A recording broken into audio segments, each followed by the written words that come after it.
It's time for this week's episode of Brandon Sports Talk, featuring in-depth interviews from those who are trending in the world of athletics. And now, here's the host of Brandon Sports Talk, Brandon Pate.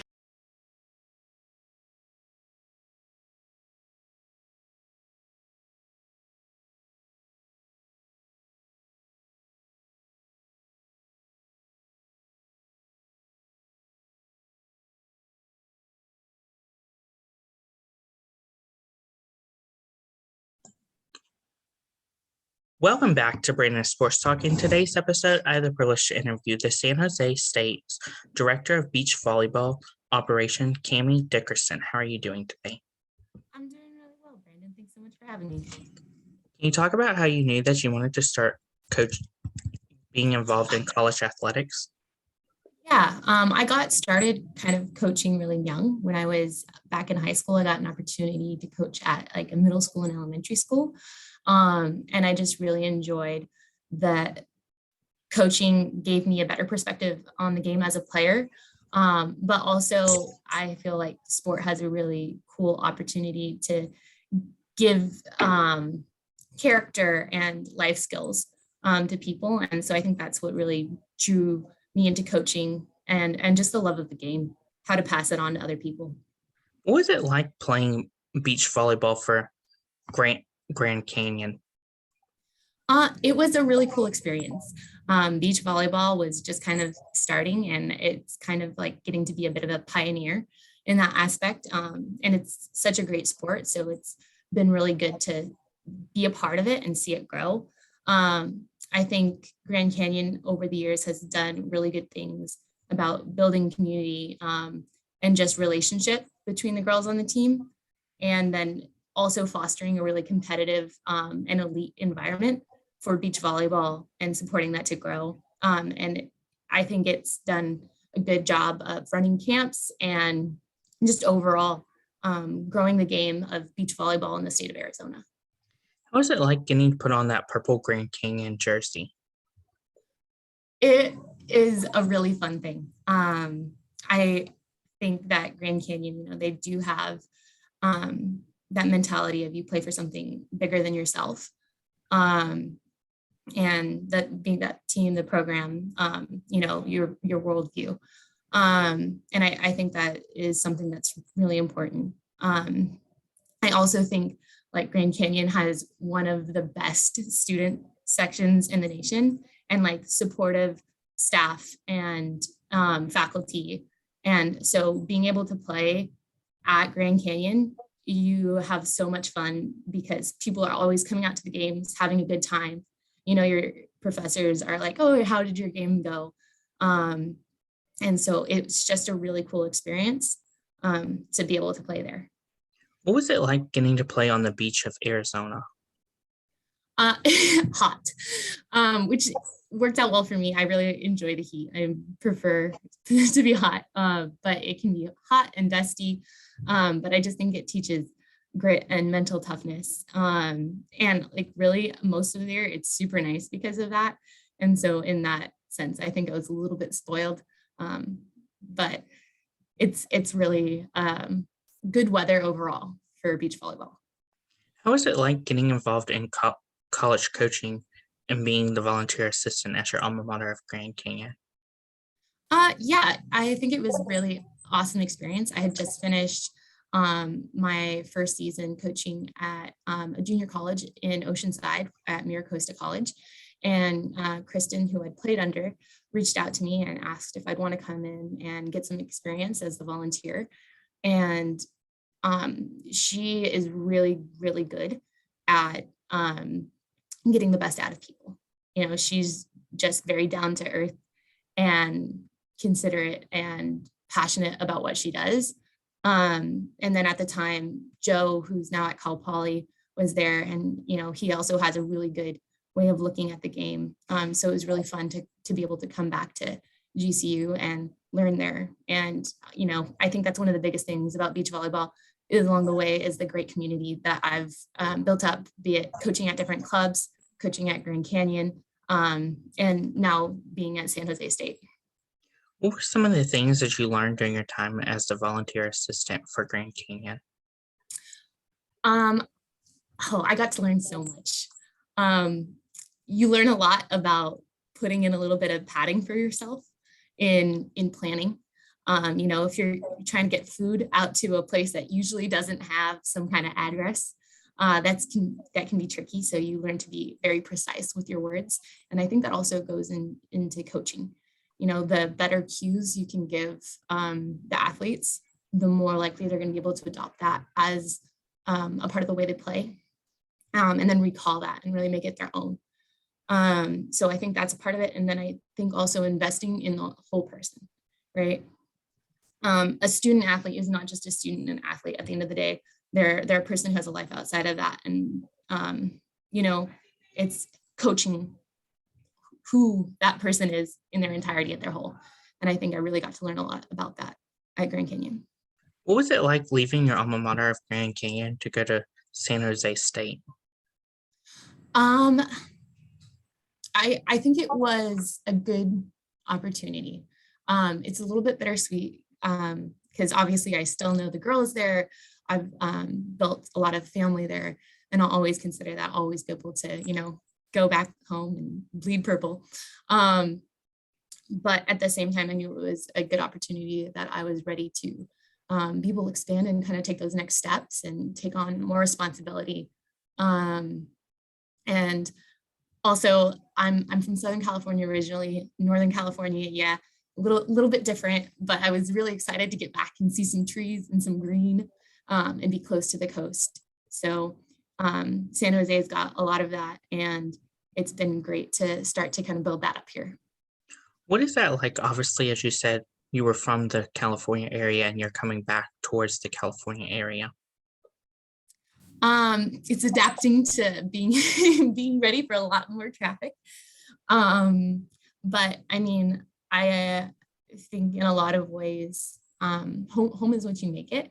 And people do have like an assumption, oh, like you end up being from somewhere, you end up being from a place where you stay a long time.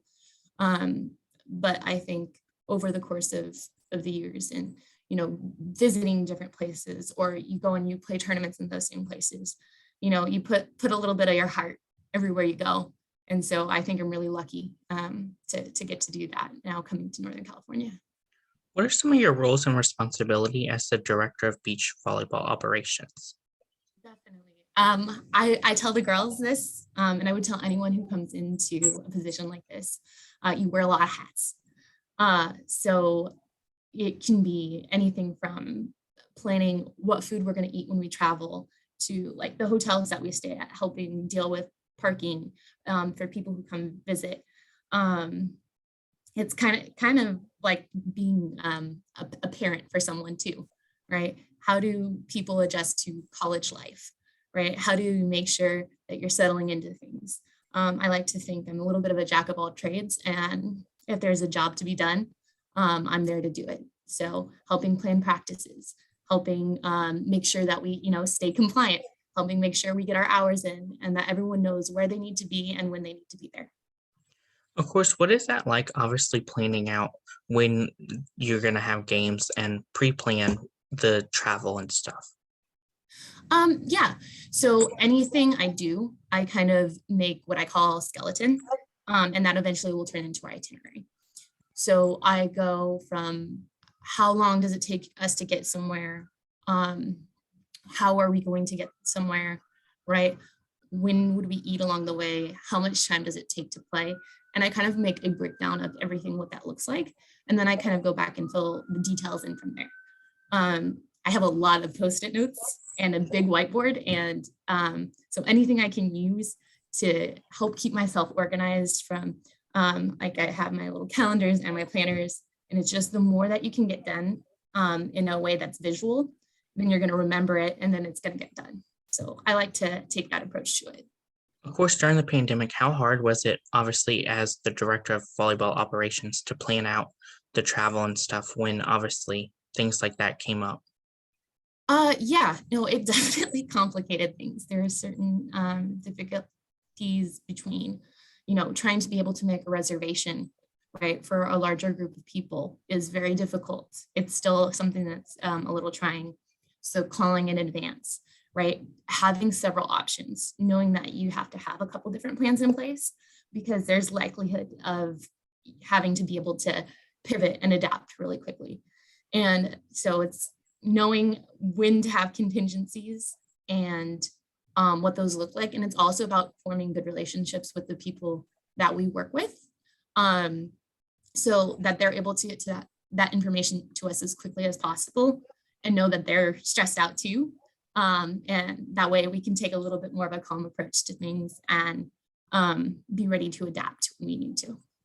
Of course, on a typical planning, non-COVID related, how long does it take, obviously, to plan out your travel and your season? That does kind of depend. Beach tends to get set a little bit later than indoor, and I know that's something that overall beach is continuing to work to get done. But it happens over the course of the off season. So, it does happen over a course of about 6 months. And then as things roll in and you get closer to what those dates are, things become a little bit more finalized. And it's that next process in what everything is. So, a month out and a month and a half out, we're still confirming and reconfirming those details to make sure that everything's in place by the time that we go to play. What does a typical game day look like for the beach volleyball side? Sure. So those will look a little bit different if we're traveling, if we're at home, but let's say we're hosting. The setup and everything that starts the day before. So I know you've done an interview with Garrett before, who's been our facilities guy, and he's great. And so we'll work on getting everything set up kind of the day before, and then the morning of, everything starts to go up. So tents, tables, chairs, the coaches' boxes, all of that kind of gets set up in the morning, making sure our sound system's running. And we're able to play music and bring, those beach vibes that everyone kind of expects out of a beach volleyball match. And then I'll bring in breakfast for the girls and the staff. And we kind of get to have that. They get to have their treatment with our trainer, Stephanie, who's great. She works with them and makes sure that they're all ready and warm. And then they'll start their team warm up. And kind of get to do that all together before we start breaking into rounds of play. Usually our other staff will come in, Trent will come in, watch the game. Taylor, also from indoor, will come watch the game. Brandon, our strength trainer, he'll come in and stop by. And so that's great. They all get to see them. And it is kind of this big beach party that we get to have as the rounds start. And then in the subsequent rounds, the girls will have a 10-minute warm up on their court as an individual pair. And we just get to work and get to start playing.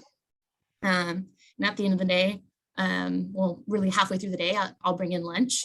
And they have snacks throughout, so they can have that when they get hungry and need to refuel. And then at the end, we kind of all break down and, get to call it a day. And that's a day at the beach. Who are some teams that you compete against in the conference? So beach volleyball is interesting because we're still independent, which means we don't have typical conference play, but we get to play a lot of the schools that are near us right now. So that's Santa Clara, that's St. Mary's, sometimes Stanford. We're going to have a tournament out at Santa Cruz, and we'll get to play some schools that are coming in. This next weekend, we're going to go down to San Luis Obispo and get to play Cal Poly Slow. We'll get to play Washington, LMU, so some really competitive teams. And we got to play Cal and UC Davis, both teams in the area that are good, competitive, and really just get some good experience and get to go compete. What's that like, obviously, to have teams that you play like UCLA, Stanford, and Cal Poly? It is really fun. it is one of those things where you get to see what that pace of the game is and how can we match that, and then also train to be able to compete against it and maybe push those teams a little bit to do something that they wouldn't typically do. It also kind of shows us like what we can continue to strive to and what we're working towards. So it's always a good experience to get to go and compete against some of those top teams.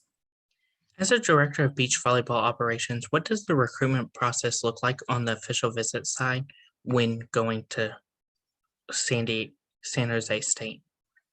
Yeah.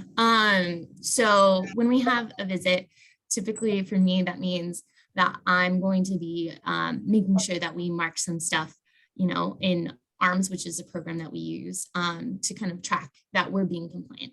So we need to make sure that when a visit occurs, it is in a time where we're not in a dead period, we're not in a no contact period, and we're able to go ahead and have those people to come over and see our campus. So I submit the paperwork for that, and then I'll be sending out itineraries to whoever those potential student athletes are who come on a visit. So then they'll come over, and they'll get to see our main campus and kind of get a good grasp of what that looks like. So what their classes would look like. We're right in downtown. So what are some of the areas nearby that are fun for them to go and, try some food or hang out with their fellow students.